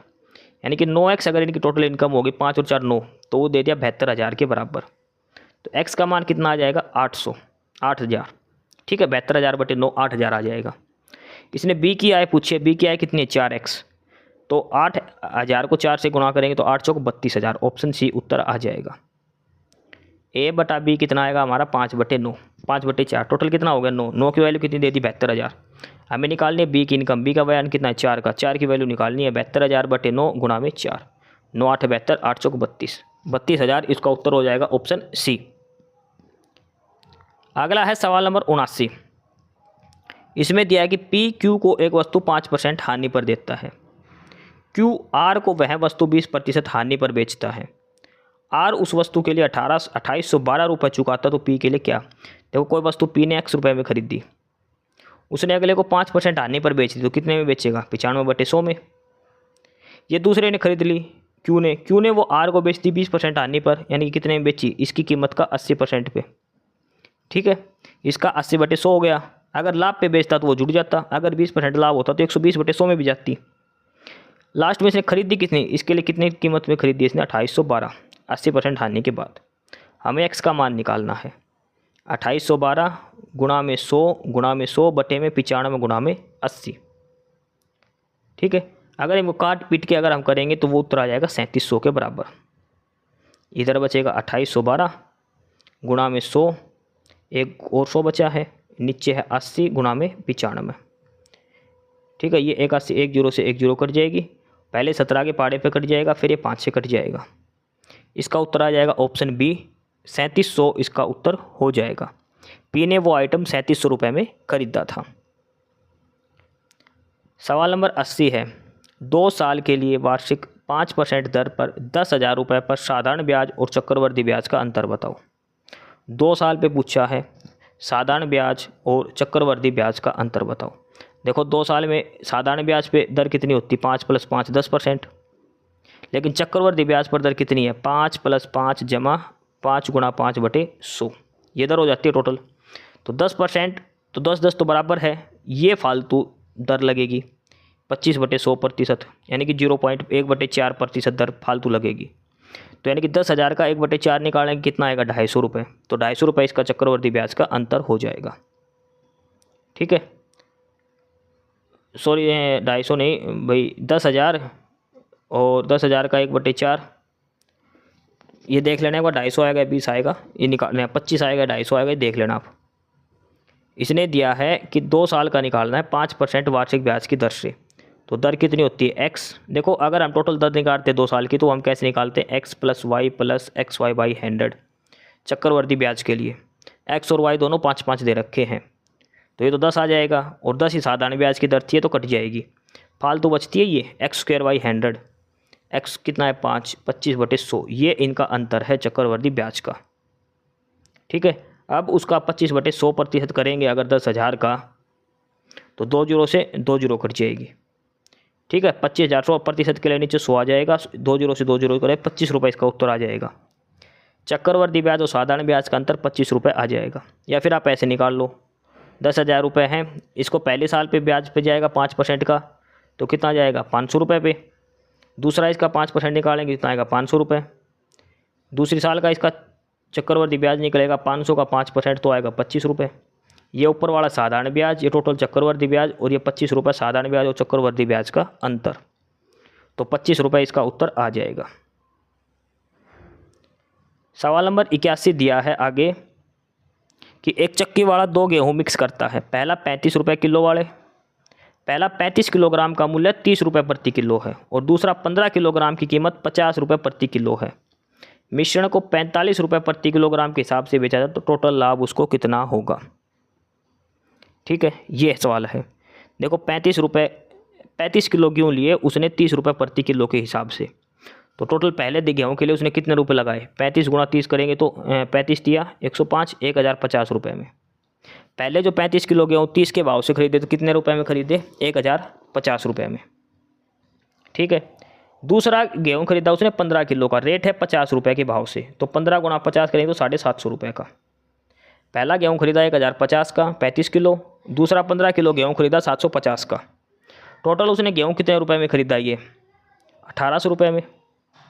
1800 रुपये में उसने सारा गेहूँ खरीद लिया। 35 किलो जमा 50 करेंगे तो 50 किलो गेहूँ, 50 किलो गेहूँ उसने खरीदा 1800 रुपये में, हो गया। तो 1 किलो गेहूँ का कितना पड़ेगा इसके लगभग, 1800/50 करेंगे तो ये 1 किलो गेहूँ पड़ेगा 5 × 15 और 5 × 30, 36 रुपये किलोग्राम के हिसाब से। इसका जो एवरेज पड़ा लास्ट में 1 किलो गेहूँ का वो पड़ा 36 रुपये का, लेकिन इसने बेचा कितने का है 45 के हिसाब से। कितने का फ़ायदा हुआ 9 रुपये का, कितने पे 36 रुपये पे। 9 × 36/100, 9 चौक 36 और 4 से काटेंगे तो 25% का इसको टोटल लाभ हुआ। पहले टोटल गेहूँ की कीमत निकालो, 35 किलो गेहूँ की 30 रुपये कीमत के हिसाब से 1050 रुपये के हो गए। 15 किलो गेहूँ 50 के हिसाब से 750 रुपये के हो गए। टोटल कितने रुपए दिए उसने, 1050 जमा 750, 1800 रुपये दिए। गेहूँ कितने आए उसके पास, 35 किलो ये, 15 किलो ये, 50 किलो। 50 किलो गेहूँ उसने 1800 रुपये की खरीदी, तो 1 किलो कितना का पड़ गया गेहूँ 36 रुपये का। 1800/50 करेंगे, लेकिन उसने 1 किलो बेचा कितना है, मिश्रण बेचा कितने का 45 रुपये का। 1 किलो गेहूँ इसका पड़ा कितने का 36 का, बेचा कितने में 45 का। अब सवाल बन गया कोई चीज़ 36 में खरीद के 45 में बेच दी, लाभ परसेंट बताओ। 9 रुपये का लाभ 36 पे, 9/36 गुणा में 100, 1/4 यानी कि 25%। सवाल नंबर 82 दिया है इसमें आगे, और सवाल नंबर 82 में पूछा है कि ए अकेला एक काम को 10 दिन में करता है, बी उस काम को 20 दिन में करता है। इनका औसत कितना आ जाएगा 20। ए की क्षमता कितनी आएगी 2, बी की क्षमता कितनी आएगी 1, हो गया। ए तथा बी दोनों मिलकर कुल काम का आधा कितने दिन में करेंगे। टोटल काम कितना है 20, इसका आधा करना है 10 यूनिट काम करेंगे। दोनों मिलकर कितने दिन में करेंगे, दोनों कितना बनाते हैं 2 + 1 3, तो दोनों इसके आधा काम कितने करें दिन में करेंगे 10/3 दिन में। ऑप्शन सी इसका उत्तर हो जाएगा। बिल्कुल आसान सवाल था ये तो। सवाल नंबर 83, यदि मोहित 1872 किलोमीटर की दूरी को 26 घंटे में तय करता है तो गति बताओ। गति यानी कि स्पीड, स्पीड क्या होती है, डिस्टेंस अपॉन में टाइम, दूरी बटे में समय। दूरी है 1872, समय है 26, इसको काट दो, 26 से सीधा का सीधा ये कट जाएगा, और ये कटेगा, ये आएगा ठीक, ये आएगा किलोमीटर पर आवर में। देखो किलोमीटर प्रति घंटा है ना, तो किलोमीटर प्रति घंटा में आएगी, लेकिन इसने उत्तर दे रखा मीटर पर सेकंड में। अगर मीटर पर सेकंड में करना तो इसको क्या करना, 18/5 से गुणा कर देना, 18/5 से इसको गुणा कर देना, और ये आ जाएगा लगभग 20 मीटर प्रति सेकंड। ठीक है, सॉरी 18/5 नहीं, 5/18 से। किलोमीटर को अगर मीटर पर सेकंड में करना तो 5/18 से इसको गुणा करना, 5/18 से, और ये आ जाएगा 20 मीटर प्रति सेकंड। ये काटेंगे तो 18 का 18, 18 चौक 72, 104 आएगा। और ये 26 से काटेंगे तो 26 दूनी 72, 26 चौक 104, 5 चौक 20, 104 किलोमीटर, 104 यानी कि 20 मीटर पर सेकंड आपका उत्तर आ जाएगा ऑप्शन सी। 84 में ये पाई चार्ट है, ये आप खुद से सोल्व कर लेना, बार डायग्राम का क्वेश्चन है ये। सवाल नंबर 85 दे रखा है कि कौन सी ऐसी बिन है जो टर्मिनेटिंग है, यानी कि जो पॉइंट के बाद खत्म हो जाती है जो बिन, वो अगर आप इसको भाग दोगे 3/45 होता है 1/15, ये इसको भाग दोगे तो 4/5 होती है ये भी, और इसको भाग दोगे तो 2/15, ठीक है। और ये कितनी है 3/15, 1/5, ये दे रखी है 1/5, ठीक है। ये दे रखी है 1/15, ये दे रखी है 4/5, और ये दे रखी है 2/15। इसको आप ये देखना है कौन सी बिन है जो ख़त्म हो जाती है। एक तो बिन ऐसी आएगी नॉन टर्मिनेटिंग, 0.3333 या फिर 0.666, वो होती है नॉन टर्मिनेटिंग। टर्मिनेटिंग ऐसी जो खत्म हो जाए, तो 1/5 को हम करेंगे तो भाग दो कितना आएगा 0.2, खत्म हो जाएगी यहीं पे। 4/5 को करेंगे तो 0.8, ठीक है। लेकिन ये 12/15 से ही करेंगे, हाँ ठीक है। तो ये 9/45 है जो टर्मिनेट हो जाएगी, ये 12/45 भी, ये भी टर्मिनेट हो रही है। और ये है 2/15 को अगर हम करेंगे 2/15 यानी कि 20/15 बचेगा 5, फिर इसको 15 से 15 थी 45, तो ये नॉन टर्मिनेटिंग आएगी। 6/45 जो है ये नॉन टर्मिनेटिंग आएगी, 0.55555 ऐसे जाएगी। अगली है 1/15, 15 को करेंगे 0, 15 छिक 90, 15 छिक 90। देखो इसमें ऑप्शन ए और ऑप्शन डी है, ये तो है टर्मिनेटिंग, ऑप्शन सी और बी है ये है नॉन टर्मिनेटिंग। 85 नंबर के दो ऑप्शन सही है, ए और डी। ए और डी ये दो ऑप्शन सही है इसके। 3 चौक 12, 3 5 15, हाँ। लेकिन अगर यहाँ पे 45 होना था फिर मेरे हिसाब से 12/45, उसके बाद ये नॉन टर्मिनेटिंग आना था, ठीक है। हालांकि इस प्रश्न के हिसाब से ए और डी ये दोनों टर्मिनेटिंग है, इसके दो उत्तर हैं ए और डी, ठीक है। ये हमारे 85 प्रश्न होते हैं पूरे। गणित यहाँ पे पूरा हो गया, GK, reasoning, Hindi, English, Haryana GK और गणित पूरा हो गया। अब प्रश्न नंबर 86, और यहाँ से शुरू होती है हमारी रीजनिंग। प्रश्न नंबर 86 है, रीजनिंग का पहला प्रश्न है, और इसमें है कथन और निष्कर्ष आपको बताना है। कथन दिया है कि क्या सरकार को सिगरेट पर भारी टैक्स लगा देना चाहिए, ये स्टेटमेंट दी है। इससे दो निष्कर्ष है, पहला कि हाँ धूम्रपान स्वास्थ्य के लिए हानिकारक है और उच्च करों से खरीदारी हतोत्साहित होंगी। दूसरा है कि नहीं, है सरकार की आय का एक स्रोत है। तो इसमें पूछा धूम्रपान के ऊपर, सिगरेट है वो एक धूम्रपान है, तो कथन ये दिया है कि आप ये पूछे कि क्या सरकार को इस पर टैक्स बढ़ा देना चाहिए। तो जो प्रॉपर इसका आंसर होगा वो होगा कि हाँ, क्योंकि धूम्रपान स्वास्थ्य के लिए हानिकारक है और उच्च टैक्स लगाने, यानी कि टैक्स अगर हाई कर देंगे तो लोग उसको कम खरीदेंगे। तो केवल निष्कर्ष एक इसका सही है, केवल तर्क एक जो है वो इसका मजबूत है। 87 नंबर का है, ये फैमिली रिलेशन का दिया है। प्लस का मतलब होता है पिता, माइनस का मतलब होता है माता, गुणा का अर्थ होता है पति, इस हिसाब से ये बताया गया है। और लास्ट में आपसे जो सवाल पूछा है, तो इसमें यह पूछा है कि यदि CMHKT का, ये तो नहीं मिल कि कौन सा कथन सत्य नहीं है, ये पहले पूरा रिलेशन आपको बनाना है। उसके बाद ये 4 ऑप्शन दिए हैं, के और क्यू का क्या रिश्ता है, के और क्यू का रिश्ता बताना आपको, एस और टी का रिश्ता बताना है, एस का सी से रिश्ता बताना है और एम का के से रिश्ता बताना है। फिर उसमें से एक रिश्ता है वो गलत आएगा, वो आपको बताना है कौन सा गलत आएगा। जैसे के और क्यू को अगर हम सोल्व करें तो के प्लस टी है पहला, तो यानी कि जो के है वो टी का बाप है, और टी गुणा क्यू है तो क्या है, गुणा का मतलब होता है हस्बैंड, तो टी जो है वो क्यू का हस्बैंड है। और टी का बाप है के, तो मतलब जो के है वो क्यू का क्या होगा, ससुर हो गया। तो स्टेटमेंट एक जो है ऑप्शन ए वो सही है, के जो है वो क्यू का ससुर हो गया। अगला है एस टी का पिता है, एस जो है वो टी के पिता का पिता है, एस और टी ये है। तो एस माइनस के का क्या मतलब हो गया, एस माइनस के का मतलब होगा एस ये के की माँ है, एस जो है वो के की माँ हो गई। तो एस के की माँ हो गई और इसमें पहले पिता पूछा है तो गलत हो गया, एस के की माँ हो गई और के जो है वो टी का बाप हो गया। तो एस जो है वो टी के बाप की माता आएगा, एस जो है वो टी के पिता की माता है, ना कि पिता आएगा, समझ गए, क्योंकि एस जो है वो माता है, यहाँ पे एस जो वो के की माता है, तो एस टी के पिता की माता आएगा, समझ गए, पिता नहीं आएगा। तो ऑप्शन बी है वो गलत दिया है। सवाल नंबर 88 है, ये भी फैमिली रिलेशन का है और इसमें आपको पी से लेकर टी के बीच का रिश्ता बताना है। पी का टी से क्या संबंध है ये आपको बताना है। इसका उत्तर आ जाएगा मौसी, यानी कि मम्मी की बहन। ट्राई करके देख लेना ये। सवाल नंबर 89 है, ये दिशा का प्रश्न है और इसको थोड़ा आराम से सोल्व करना। कैसे है देखो, बी ए के उत्तर पश्चिम में है, पहले इधर ऐसे बना लो, नॉर्थ साउथ ईस्ट और वेस्ट।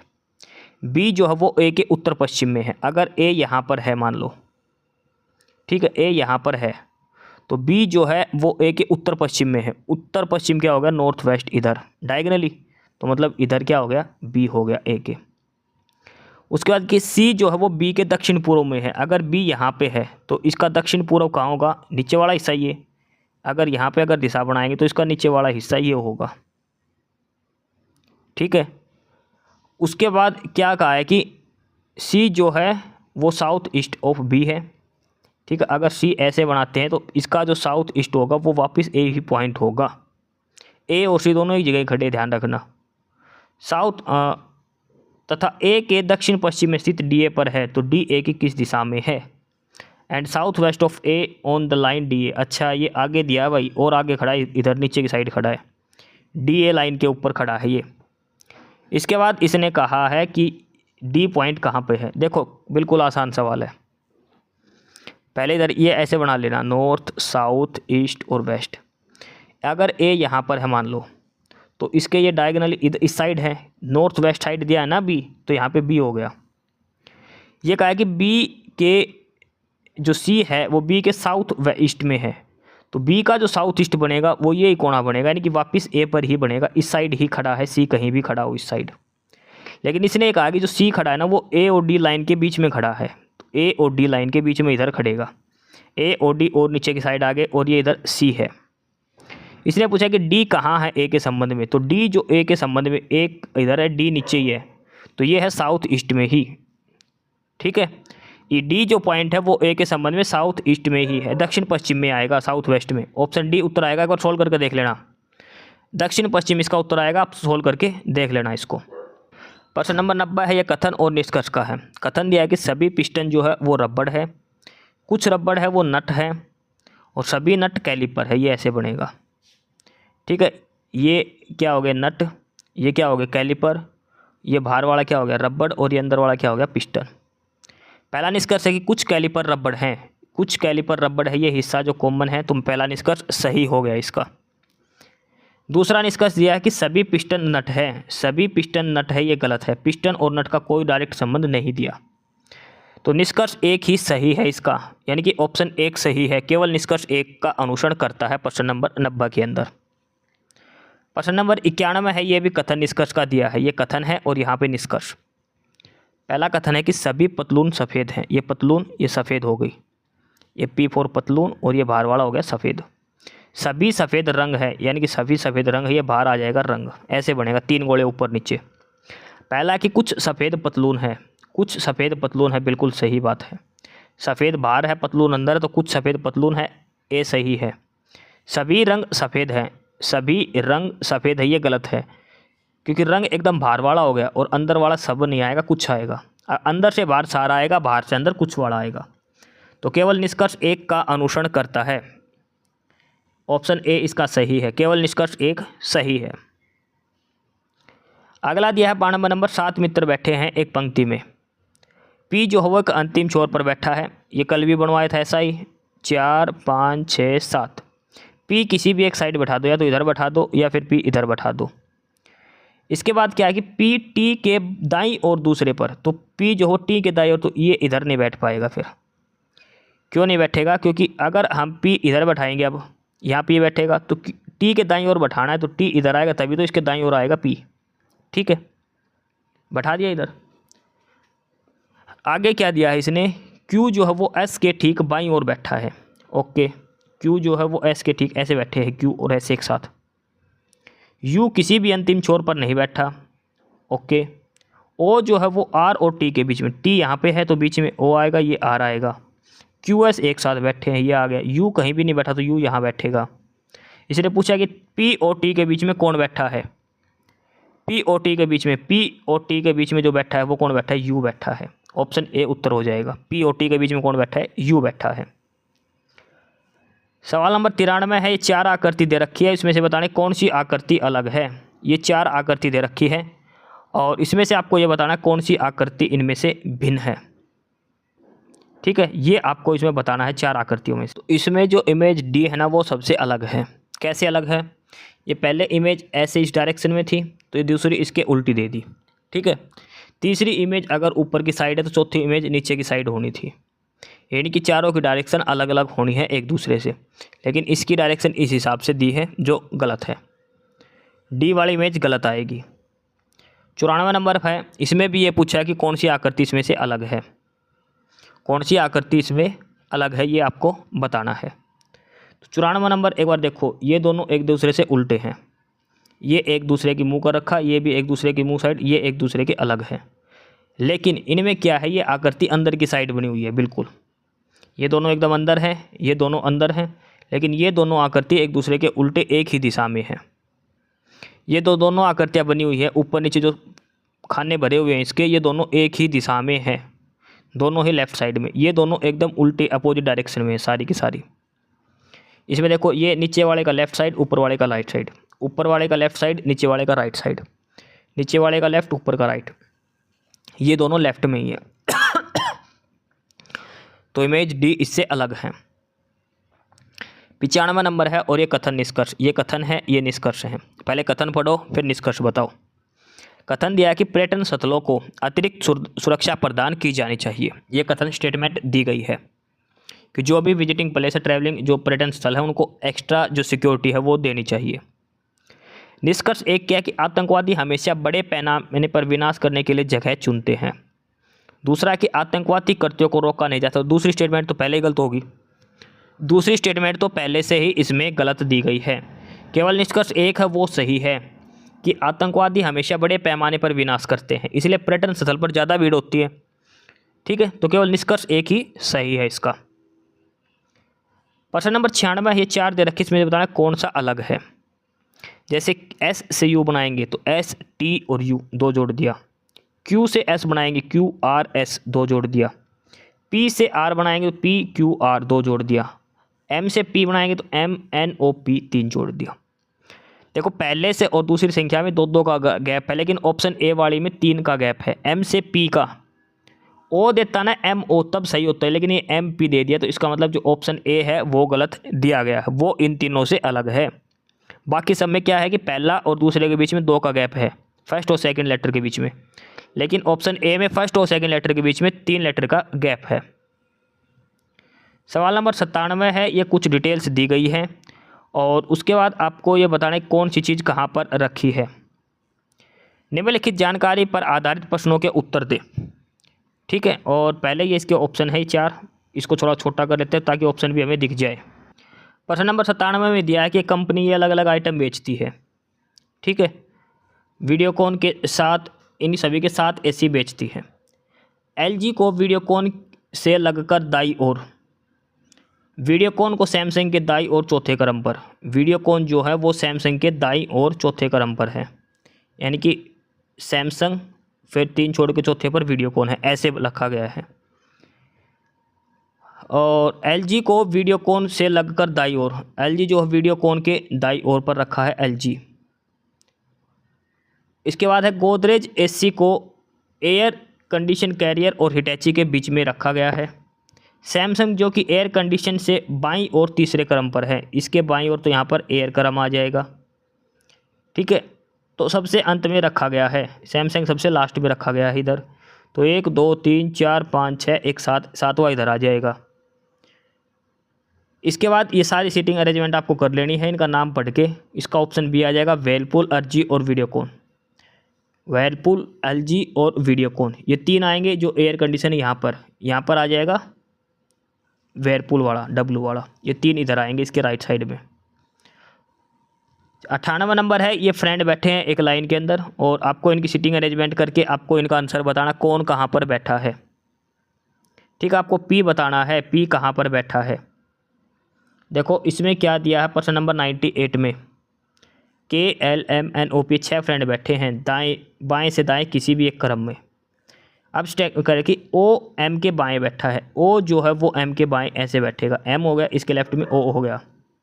अगला दे रहा कि L बाएं छोर से दूसरा है, यहाँ से शुरू कर दो, एक जो सीटिंग दे दी उसकी 6 फ्रेंड बैठाने हैं, 6 हो गए।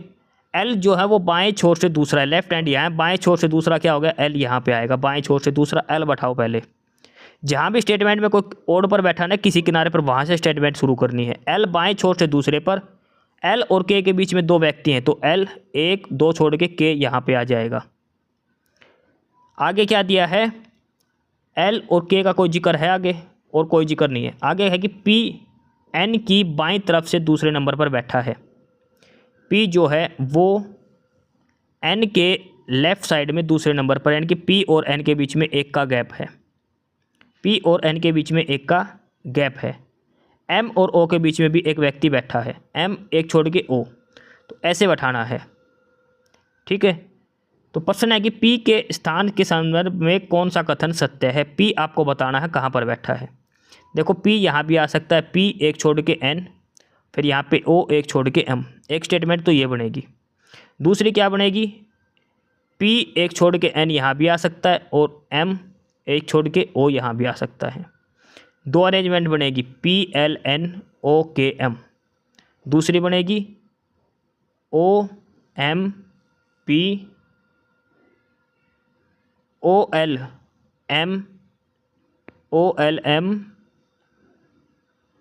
ये OLM, फिर यहाँ पे आएगा P 1 छोड़ के N, फिर K, PNK, ऐसे OLNPNK। आपको पूछना कि P कहाँ बैठा है, तो P है वो L के लेफ्ट में ही बैठा है, दोनों में ही P L के लेफ्ट में बैठा है। ठीक है, L के लेफ्ट में आप कर लेना सोल्व इसको बना के सीटिंग अरेंजमेंट, 2 सीटिंग अरेंजमेंट इसमें बनेगी। सवाल नंबर 99, ये मिसिंग नंबर आपको बताना है। 12 7 95, 14 8 132, तो 16 9 का क्या आएगा। तो इसमें क्या ट्रिक है, 12 और 7 जोड़ेंगे कितना आएगा 19, और 12 7 का अंतर कितना आ गया 5, इनकी गुणा कर दो। 14 8 जोड़ेंगे कितना आएगा 22, 14 और 8 का अंतर कितना आएगा 6, इसको गुणा कर दो। पहले 2 संख्याओं का जोड़ गुणा में पहले दोनों संख्याओं का अंतर, ठीक है, तो वो तीसरी संख्या आएगा। 19 और 6 जोड़ेंगे तो 25, और 19 और 6 का अंतर कितना आएगा 7, तो 25 गुणा 7 करेंगे तो 175। ठीक है, पहली और दूसरी संख्या का ये ऐसे लेनी है रो वाइज, ऐसे ये रो के हिसाब से आएगा। पहली 2 संख्याओं का जोड़ गुणा में इन दोनों संख्याओं का अंतर, वो आ जाएगा तीसरी संख्या। प्रश्न नंबर 100 दिया है, इसमें भी आपको ये नंबर बताना है और ये बनेगा कॉलम के हिसाब से। 7 8 के 113, 11 12 का 265, ये क्या आएगा, पहले का स्क्वायर जमा दूसरे का स्क्वायर, 7 7 49, 8 8 64, जोड़ोगे तो कितना आएगा 113। 11 का स्क्वायर 121, 12 का 144, इनको जोड़ोगे तो कितना आएगा 265। सेम ऐसे ही 14 का स्क्वायर प्लस 9 का स्क्वायर, ठीक है, ये 277, इसका उत्तर आ जाएगा। पहले का स्क्वायर जमा दूसरे का स्क्वायर आपको ऐड करना है, ऑप्शन ए इसका उत्तर हो जाएगा। तो ये थे हमारे प्रैक्टिस सेट नंबर 16 के 100 के 100%। क्लास की PDF आपको डिस्क्रिप्शन बॉक्स में लिंक होगा टेलीग्राम का, नॉलेज हब, वो ज्वाइन कर लो ना, वहाँ पर मिलेगी। जो पहली बार क्लास देख रहा है वो नॉलेज हब को सब्सक्राइब जरूर कर ले, ताकि आपको सारी क्लासेज मिलती रहे, सारी अपडेट्स आपको मिलती रहे। CET एग्जाम के लिए मोस्ट इंपॉर्टेंट क्लास है हरियाणा CET की। ये प्रैक्टिस सेट आप जरूर देखें, हम 15 कर चुके, 16वां था, और ये आर्यभट्ट एकेडमी के द्वारा प्रैक्टिस सेट दिया गया है। प्रैक्टिस सेट नंबर 16 हम कर चुके हैं। जो पहली बार क्लास देख रहे हो ध्यान रखना, 15 प्रैक्टिस सेट हम कर चुके हैं टेस्ट सीरीज़ के, वो भी आप जरूर करने। सारे की सारी टेस्ट सीरीज नॉलेज हब पर डाल रखी है। ये प्रैक्टिस सेट नंबर 16 था। यूट्यूब पर नॉलेज हब को सब्सक्राइब कर ले, टेलीग्राम पर ज्वाइन जरूर कर ले। मिलते हैं आगे प्रैक्टिस सेट नंबर 17 के साथ। एस्पिरेंट्स, यही था आज की इस वीडियो में आपके लिए, ठीक है। और बाकी अगर कुछ नहीं समझ में आया या कुछ पूछना हो या फिर किसी स्पेसिफिक टॉपिक पे पूछना हो, वीडियो बनवानी हो, तो आप कमेंट बॉक्स में कमेंट कर सकते हैं, ठीक है। बाकी आप हमारा चैनल नॉलेज हब को सब्सक्राइब जरूर करें, अपने फ्रेंड्स को रिकमेंड करें, और वीडियो को लाइक करें, शेयर करिए, जुड़े रहिए हमारे साथ। मिलते रहेंगे आपके साथ रोज़ रोज़ नए कंटेंट के साथ, नई अपडेट्स के साथ, ठीक है। और चैनल को शेयर ज़रूर करें अपने फ्रेंड्स के साथ। एक बार फिर से जो एस्पिरेंट्स जो कैंडिडेट्स नए हैं वो चैनल को सब्सक्राइब जरूर करें, अपने चैनल नॉलेज हब। ठीक है, मिलते हैं नए अपडेट्स के साथ, तब तक के लिए बाय।